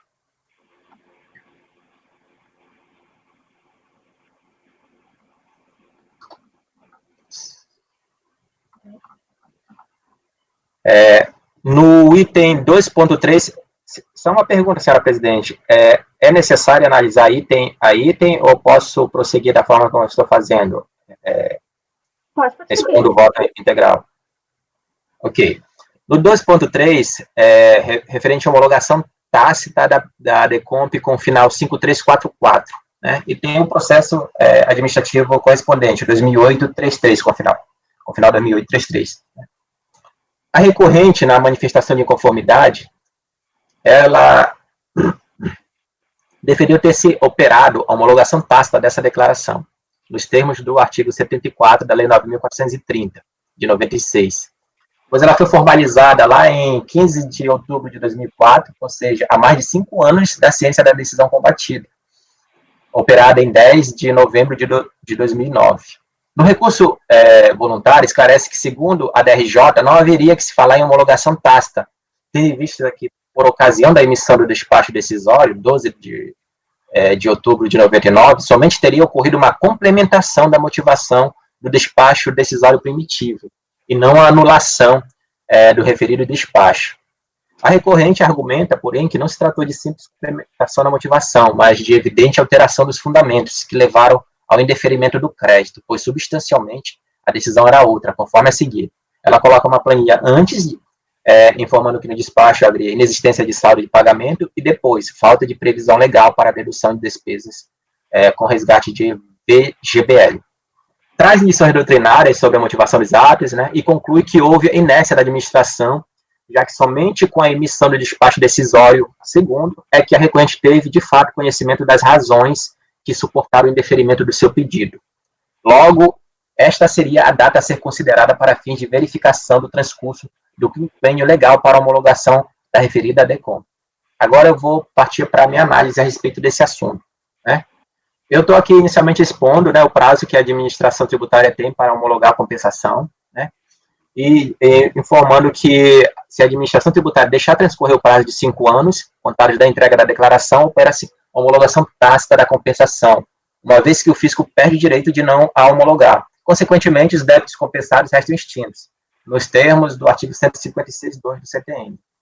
No presente caso, a DECOMP com final 5344 foi apresentada em 15 de outubro de 2004, sendo apreciada por meio do despacho decisório, número de rastreamento, esse final 703, emitida em 7 de outubro de 2008, né, e cuja ciência ocorreu em 13 de outubro de 2008, conforme a tela obtida junto ao CIEF. Né. A referida compensação não foi homologada, né, sendo fundamento para essa decisão o descrito a seguir. Aquele despacho decisório automático. A partir das características do DARF discriminados no PDCOMP, acima identificado, foram localizados um ou mais pagamentos abaixo relacionados, mas integralmente utilizados para quitação de débitos do contribuinte, não restando crédito disponível para compensação. Até então, não há que se falar em homologação tácita. Até então, com a emissão desse primeiro despacho decisório. Eis que a ciência da decisão obedeceu ao prazo quinquenal. Posteriormente, a unidade de origem, por intermédio do despacho decisório datado de 10 de novembro de 2009, ao analisar todas as compensações pendentes da recorrente, cuja origem do crédito de PIS pleiteado era a não exclusão de despesas de resgates de VGBL da base de cálculo desse tributo, decidiu por ratificar o despacho decisório de não homologação da DECOMP com final 5344, nos seguintes termos. Tá? Então, eu estou colocando aí, né, como a unidade de origem fez esse segundo despacho decisório em relação a essa declaração. A origem do direito creditório pretendido foi a exclusão de despesas de resgate de VGBL, como demonstrado nas planilhas apresentadas pelo contribuinte. Eu já li isso anteriormente, eu vou pular aqui para o finalzinho. Ó. Ratificar os despachos decisórios de não homologação das DECOMPs abaixo. Aí está aí ela, é a primeira, 5344. Dessa segunda decisão, da unidade de origem, a recorrente foi cientificada em 12 de novembro de 2009. Portanto, fora do prazo quinquenal para análise da compensação pelo fisco, expirado em 15 de outubro de 2009. Entendo que essa segunda decisão foi exarada de forma indevida, quando já expirara o prazo quinquenal de análise, e desnecessária quanto à apreciação do PERDECOMP, o final 5344, uma vez que este já se encontrava legalmente, já se encontrava legalmente apreciado pelo despacho decisório, número de rastreamento com final 703, o qual, embora emitido de modo eletrônico, preencheu todas as formalidades legais para sua validade, em especial quanto à sua motivação, nos termos do artigo 50 da Lei 9.784, de 99. No que diz respeito à alegação da recorrente de que houve modificação da motivação do caso, os esclarecimentos expostos no despacho decisório de 10 de 11 de 2009, acima transcrito, deixam claro que persiste a motivação do despacho decisório primeiro, inexistência de pagamento indevido a maior, motivo pelo qual o segundo despacho decisório apenas ratificou o primeiro, embora, a meu ver, indevido e desnecessariamente. Portanto, não há fundamento que infirme o despacho decisório, número de rastreamento com final 703. Entendo, ademais, que, embora indevido e desnecessário, segundo o despacho decisório quanto à apreciação dessa declaração, os esclarecimentos nele, expostos pela unidade de origem, permitiram aos órgãos julgadores administrativos conhecer da conexão processual existente no caso, para fins de julgamento de todos os pertinentes processos em conjunto, inclusive do processo administrativo com final 2833, processo de crédito do PERDECOMP em questão. o qual a propósito encontrava-se com a correspondente manifestação de inconformidade devidamente apresentada e pendente de apreciação. Logo, não há que se falar em homologação tácita da compensação objeto do PDComp 5344. Então, essa é a minha análise em relação a essa última preliminar, senhora presidente. Posso prosseguir com o mérito? Então, o mérito tem a ver aqui com o direito creditório da recorrente e de sua comprovação. Então, argumenta que decorre de recálculo do tributo efetuado em razão de não haver deduzido da base de cálculo das contribuições, os resgates de VGBL. Argumenta que o resgate representa a devolução de recursos acumulados pelos titulares dos benefícios, inserindo-se no conceito de reserva técnica, que poderia ser excluído da base de cálculo das contribuições, né, nos termos aí da legislação. Ademais, disse que provou, por meio de documentos contábeis e fiscais típicos, né, DCTF, DIPJ, DECOMP, além do balancete de conferência de 2004, que as exclusões, ora indeferidas, tiveram por origem o resgate de VGBL, que inicialmente foi adicionado à base de cálculo das contribuições. Então, são essas argumentações em síntese. Eu passo a análise aqui. Ó. Pela didática com que esclarece a operação envolvendo o VGBL, né, eu estou aqui me reportando aos esclarecimentos da DRJ, que, por sua vez, né, se reporta a uma solução de consulta da Superintendência da 8ª Região Fiscal, né, número 188 de 2008, na qual, ao questionar a incidência do IR sobre os valores pagos por sociedade seguradora a título de VGBL, a própria contribuinte melhor esclarece as características do citado plano de VGBL, no seguinte termo. Então, ela que deu origem, né, a essa solução, mas era para imposto de renda, e esses esclarecimentos aqui foram prestados pela própria recorrente. Eu vou ler apenas as partes principais, porque aqui ela é longa, para poder um entendimento melhor sobre a matéria. Ela esclarece, ó, seguro de vida... O seguro de vida com cobertura por sobrevivência, o VGBL, objeto da presente consulta, possui duas fases distintas. A primeira, denominada fase de acumulação ou diferimento, consiste no período durante o qual o segurado titular realiza o pagamento dos prêmios, e a segunda, denominada fase de pagamento de benefício. Opera-se com o término da fase de acumulação e consiste no período em que se dá início ao pagamento da renda mensal segurado, vitalícia ou temporária, reversível ou não, quando de sua morte, ao cônjuge ou beneficiário indicado, né? Que tanto na fase de acumulação como na fase de pagamento de benefícios, os prêmios pagos pelo segurado, descontados a taxa de carregamento, são aplicados pela seguradora, né, em um fundo de investimento especial constituído, podendo ser resgatados exclusivamente pelo segurado até que se inicie a fase de pagamento de benefício. Então, foi nessa fase aqui, nessa fase inicial, né, de diferimento, que ocorreram esses resgates, né? Só para esclarecer isso, né? Então, o resgate é permitido apenas na fase de diferimento. Eu vou passar um pouquinho mais à frente, tá? Eu estou agora na folha 18, tá? Em que a DRJ ela faz uma análise sobre a legislação que trata dessa questão, né? Especificamente das exclusões da base de cálculo do PIS e da COFINS. Né? Então, em regulamentação da matéria, foram editadas a IN SRF número 247 de 2002, o decreto 4524 de 2002, nos seguintes termos. Estão aí. Então, a parte que nos interessa aqui, essa parte, exclusões e deduções específicas no final da página, que diz que as empresas de seguro privados, para efeito de apuração da base de cálculo das contribuições, podem excluir ou deduzir da receita bruta o valor. Aí, incisos 2 e 3. Referente a cancelamentos e restituições de prêmios que houverem sido computados como receitas e da parcela dos prêmios destinados à constituição da provisão ou reserva de provisões ou reservas técnicas. Então, partindo um pouquinho mais à frente, agora na folha 22, isso é um resumo do que a DRJ analisou, né? Folha 22, lá a planilha, se vocês puderem ampliar aí, a DRJ, ela fez um trabalhinho aí bem didático, né? nessa primeira parte diz pessoas jurídicas de seguro relacionadas com a atividade de seguro privado. As exclusões permitidas são cancelamentos e restituições de prêmios computados como receita, que já foi lido anteriormente, parcela de prêmios destinados à constituição, provisões de reserva técnica. Então, foi isso que eu citei aí da decisão da DRJ, e agora eu passo aqui para minhas considerações. Pois bem, a solução da lide reside em saber se as despesas com resgates de VGBL podem ser excluídas da base de cálculo da contribuição ou não. Pelo que for exposto, permite-se para as empresas de seguro privado as seguintes exclusões: cancelamento, restituições de prêmios, desde que computados como receita, parcela de prêmios destinados à constituição de provisão, reserva técnica.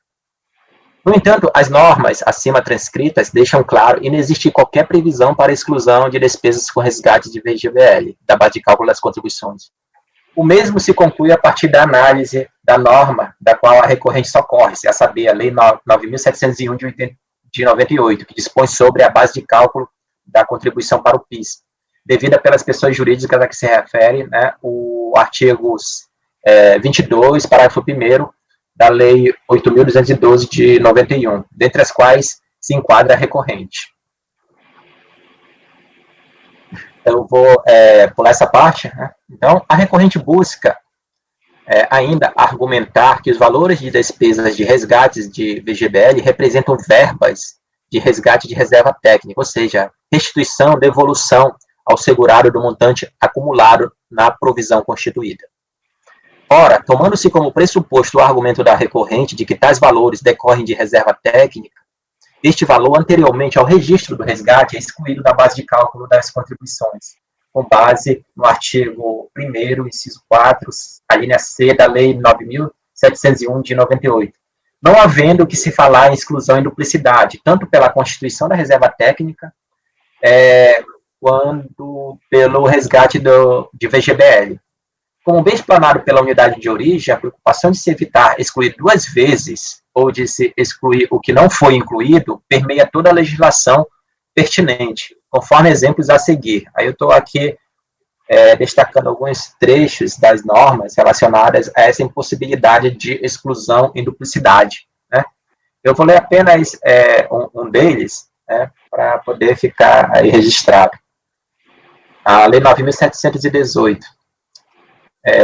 Artigo 3º, parágrafo 2º. Para fins de determinação da base de cálculo das contribuições a que se refere o artigo 2º, exclui-se da receita bruta as reversões de provisões e recuperações de créditos baixados como perda, que não representem ingresso de novas receitas, o resultado positivo da avaliação de investimentos pelo valor do patrimônio líquido e os lucros e dividendos derivados de participações societárias que tenham sido computados como receita bruta, ou seja, tem que antes ser computado para poder depois excluir. Neste ponto, destaque-se que a recorrente, já estou na página 24, ainda socorreu-se do contido na ementa do julgado consubstanciado no acordo 204.591, sessão de 19 de outubro de 2005, da 4ª Câmara do 2º Conselho de Contribuintes.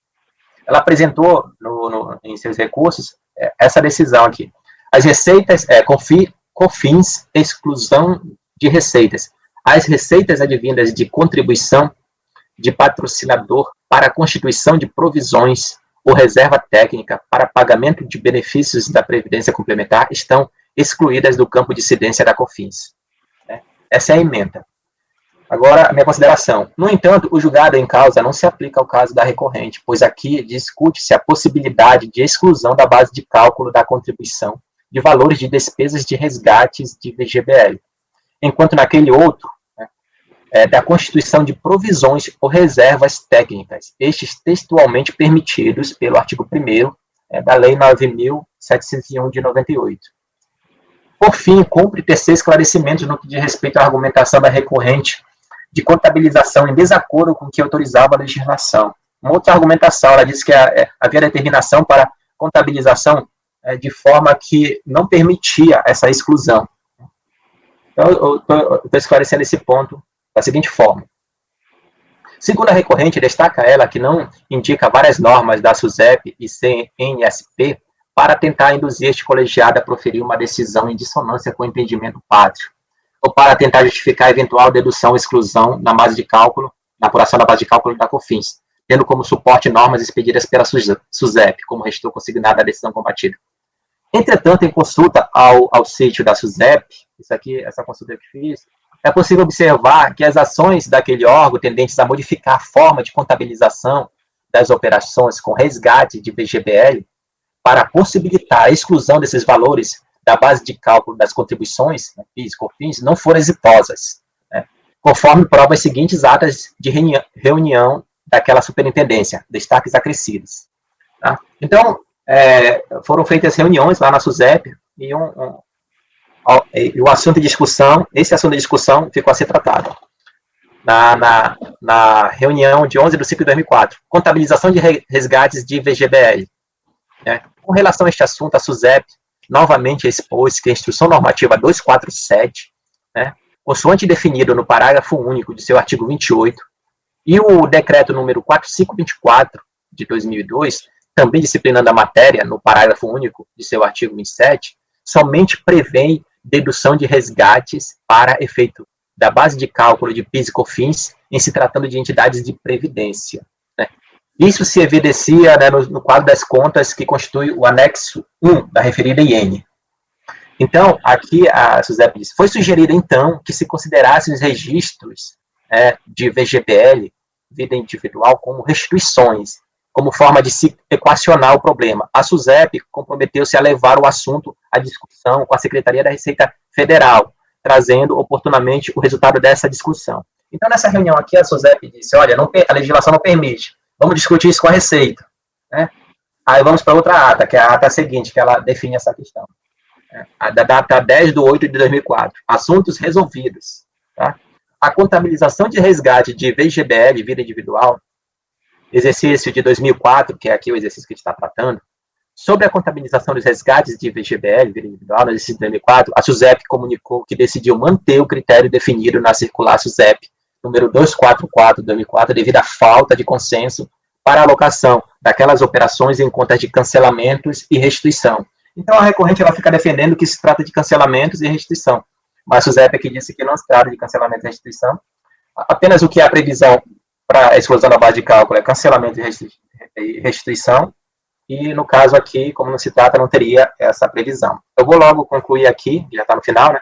De acordo com as ações acima expostas, a SUSEP deixou claro que devido à falta de consenso para a contabilização das operações de resgate em conta de cancelamento e restituição, a contabilização efetuada com base na circular 244 de 2004 deveria ser mantida, ou seja, no caso de forma a não permitir a exclusão, né, dos referidos valores da base de cálculo da contribuição aqui tratada. Né? Enfim, inexistindo prazo legal para a exclusão da base de cálculo do tributo em questão dos valores referentes a despesas de resgate de VGBL, sem reformas quanto à decisão fiscal que não homologou as compensações declaradas por inexistência de crédito oriundo de pagamento indevido a maior. Consequentemente, inexistindo amparo legal para a exclusão de despesas de resgate de VGBL da base de cálculo da contribuição, torna-se desnecessária a análise de prova documental a respaldar os valores de resgate de VGBL, que compuseram a referida base de tributação como origem para o crédito pleiteado. A conclusão é que, diante de todo exposto, voto por negar provimento ao recurso voluntário. Eu vou para a palavra, senhora presidente. Muito obrigada, doutor Marco Antônio. Podemos passar a votação? Doutor Marco Antônio, a gente vai votar um de cada vez? Eu posso ler a conclusão do outro logo, se a senhora achar melhor, né? E podemos apreciar em conjunto. Tá bem.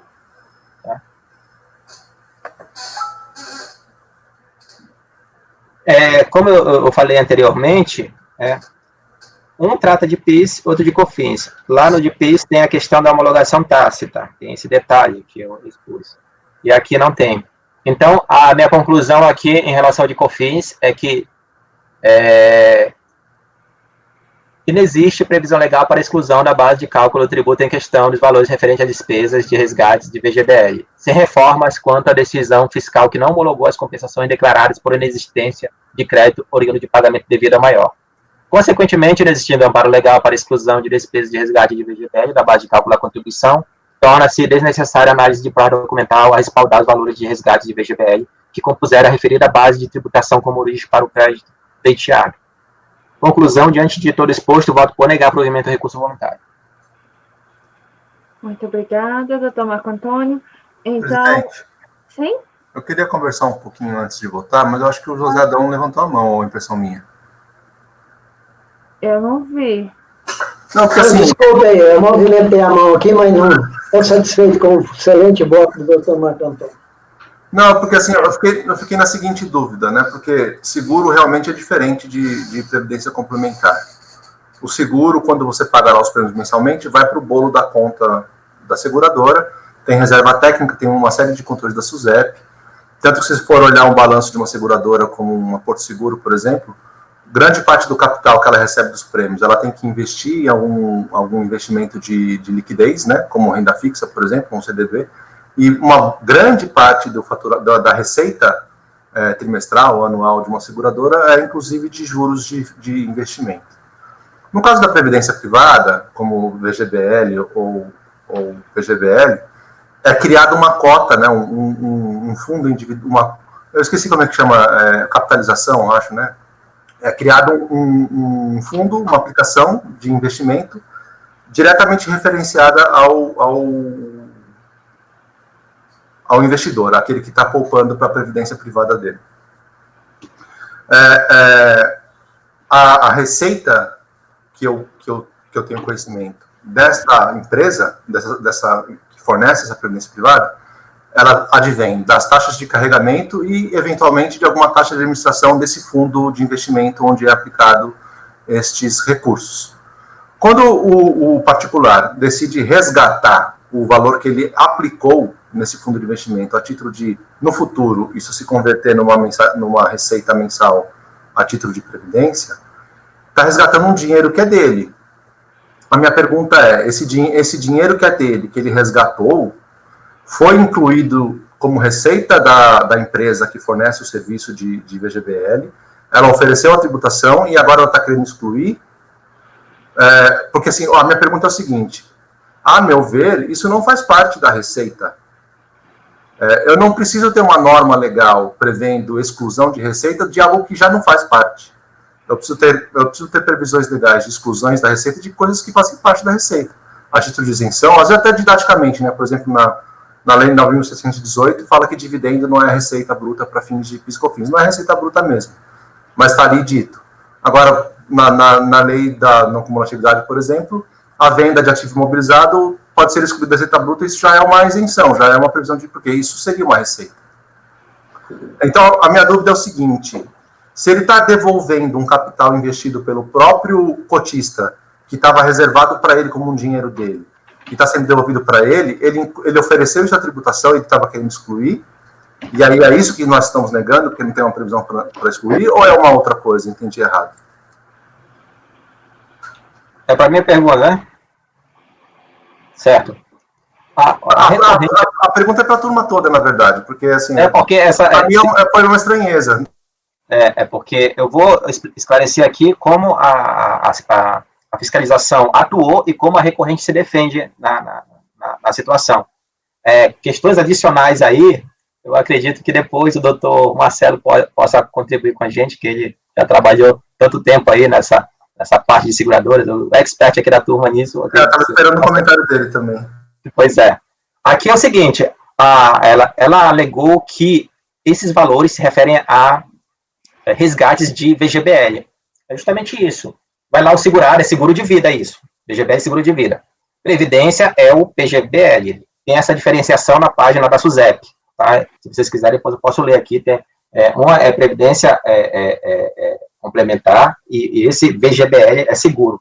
Então, pela norma, pela legislação, o que é permitido é referente à previdência, não ao seguro. Ela diz, olha, justamente isso que você está falando, os segurados, eles contribuem mensalmente, e isso é constituído lá, né, uma provisão matemática de benefícios a conceder, né, aqui naquela parte lá da solução de consulta, ela esclarece essa parte de benefícios, provisão matemática de benefícios a conceder, né? Então, é feita essa provisão. Então, quando eles contribuem, ela faz essa provisão. E essa provisão, nesse momento, é excluída da base de cálculo da contribuição. Entendeu? Então, a fiscalização diz, olha, se já foi excluído antes, por que você quer agora com resgate excluir novamente? Ela fica dizendo, entendeu? Na entrada já foi excluído. Isso, mas é lógico que na contabilidade ali a coisa é mensal, né? Os valores não batem, né? Os valores não batem. Não, vamos pegar aqui a contribuição do doutor Marcelo, do doutor Sandoval, do doutor Salvador, né? Aqui foi lá atrás, no ano anterior, né? No ano anterior. É lógico que vai estar na outra, né? Os valores lá serão outros, né? Aí eu acredito que seja isso. Peraí, eu acho que a Elisiane caiu, hein? Não, então, obrigado, Marcão, eu acho que é essa lacuna. Eu não sei se a gente deve... Não, mas eu não quero interromper a discussão, não, mas eu estou com medo da Elisiane perder essa resposta do Marco, é crucial para a conclusão desse voto, e eu acho que a Elisiane não ouviu. É essa lacuna que faltava no meu cérebro mesmo, Marcão, obrigado. Não, e não é só essa, não. Essa é uma das centenas. Esse caso é muito complexo, eu fiquei muito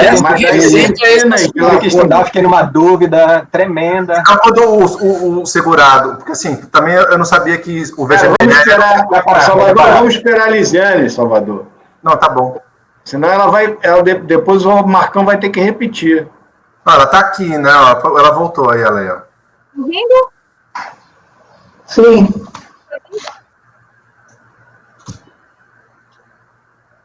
Ele sumiu.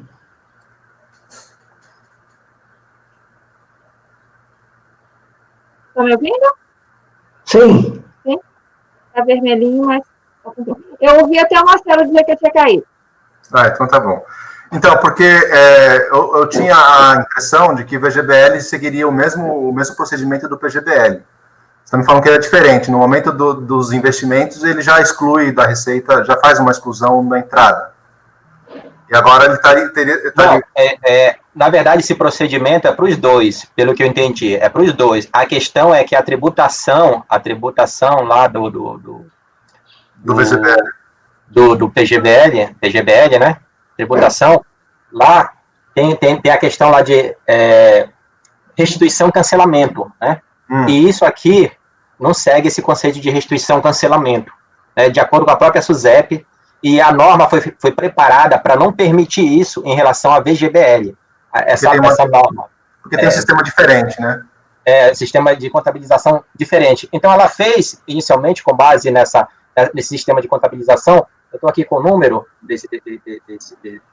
dessa carta circular, não sei, eu não decoro esses números, não. Não, tudo bem. Uma carta circular inicial, que determinou dessa forma, aí, devido a essa tua dúvida, várias seguradoras questionaram a SUSEP, ela fez aquela reunião, disse, olha, eu considero isso como restituição e cancelamento, vocês alterem aí a contabilização, mas depois ela voltou atrás, pediu para estornar tudinho, toda a forma de contabilidade, para voltar à norma anterior, que não permitia essa exclusão da base de cálculo. Foi isso que aconteceu, né? Então, não sei se deu para esclarecer mais ou menos. Não, deu. Obrigado, Marcão. Se o doutor Marcelo puder complementar aí para enriquecer mais aí o entendimento disso, porque, para mim, isso é um assunto muito complexo mesmo.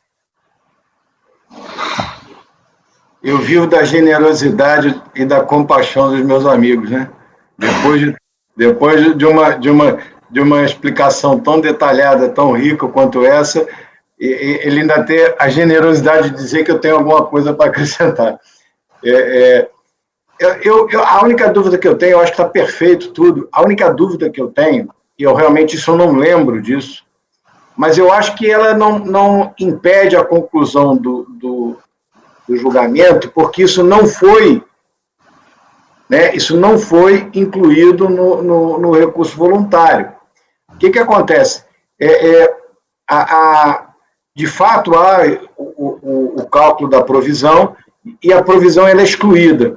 O que acontece é que, o que me parece é que a matemática não é...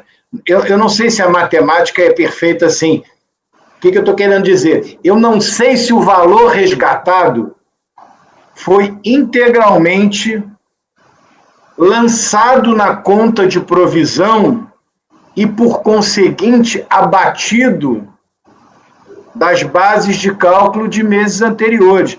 Eu não sei, porque se trata de uma provisão matemática, de um cálculo estimado, né, atuarial, e que ele não é perfeito, ele não é uma provisão, ele não é assim, o segurado faz um depósito, né, e o depósito ele é integralmente provisionado, tá? Eu não sei se funciona assim, eu realmente não me lembro. No momento em que há esse resgate, há uma reversão, o Marco falou isso, uma reversão da provisão técnica. Essa reversão de provisão ela não é tributada, tá, para fins de PIS e COFINS, e acho até que as seguradoras queriam acabar com isso e passar a lançar uma conta de resgate ou restituição, não é, Marco?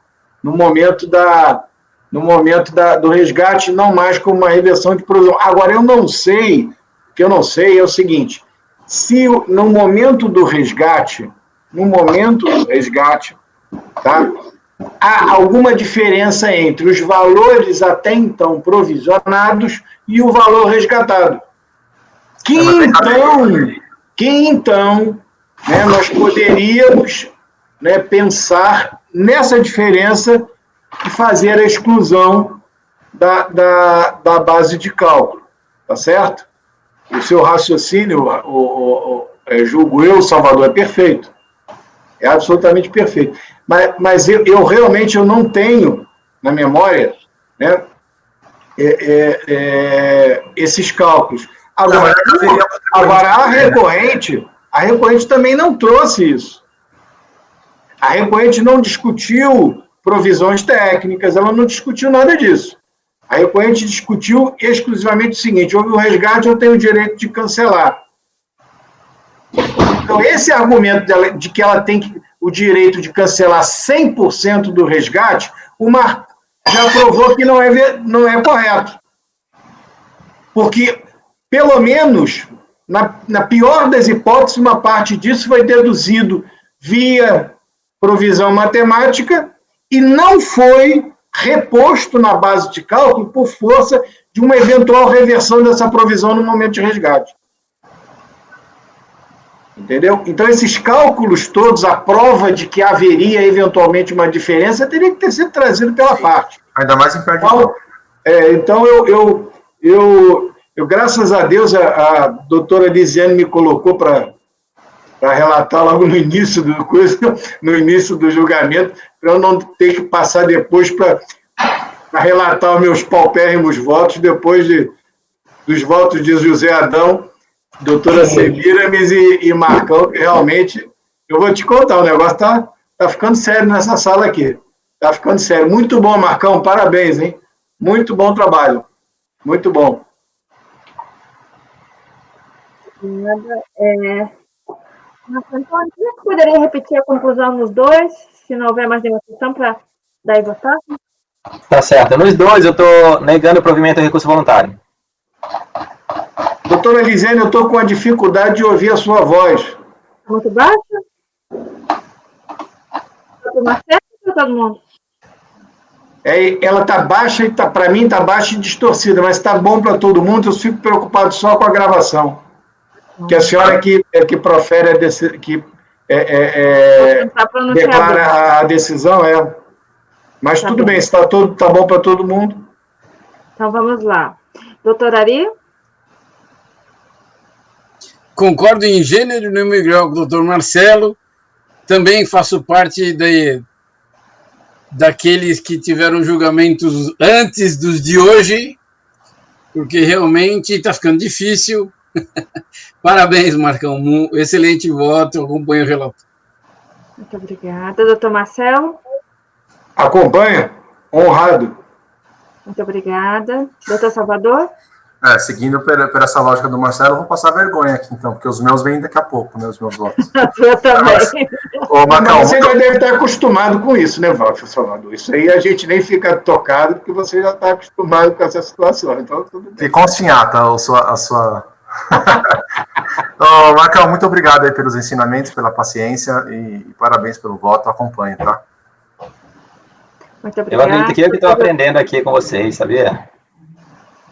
Quem aprende somente sou eu aqui. E eu não acredito nessa qualidade toda aí que vocês falam, tá? Mas obrigado mesmo assim. Elogio vindo de vocês, para mim, é como se fosse uma declaração de amor. Né? Então, eu repito, eu também amo vocês. Não exagera, Marcão, é só elogio, não faz isso não. José Adão, doutor José Adão, por favor. Eu acompanho o relator também. Excelente voto. Parabéns. Muito obrigada. Doutora Semiramis. Eu acompanho o relator.